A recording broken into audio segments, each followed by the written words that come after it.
Le voyage avait donc commencé. La rosée était tombée et puisqu'il faisait très froid, elle avait gelé. Je me suis donc retrouvée devant des paysages blancs, mais ce n'était pas de la neige. C'était juste une toute petite couche de glace. Ici on la voit quand même, cette petite couche qui fait des paysages merveilleux, des maisons qui semblent être sous la neige, mais cela ne suffit pas. Il n'avait pas plu. Seul la rosée du matin recouvrait l'herbe, les buissons, les arbres et les toitures des maisons.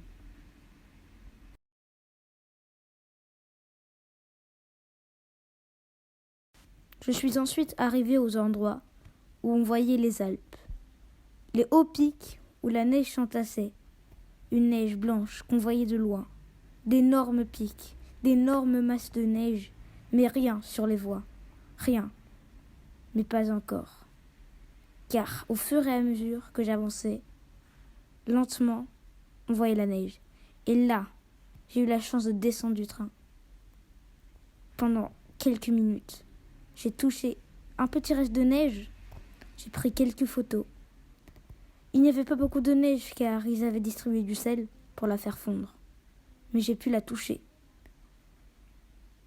Ensuite, je n'ai pas pu filmer ces moments, mais quelques minutes plus tard, j'ai pu descendre, là où il y avait vraiment beaucoup de neige.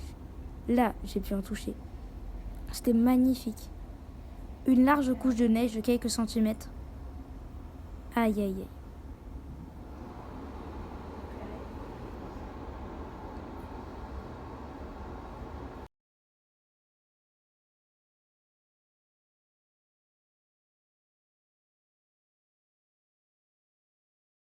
À ces endroits, dans la vallée, les températures avoisinaient les -9 degrés.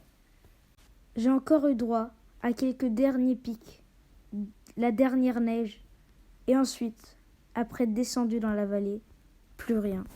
La chaleur était revenue. Lors de ce voyage, j'ai eu la chance de réaliser mon rêve, de toucher la neige. Malheureusement, cela n'a duré que quelques minutes. Mais je vais, à nouveau, et pour plus de temps, me rendre dans un endroit enneigé en Italie.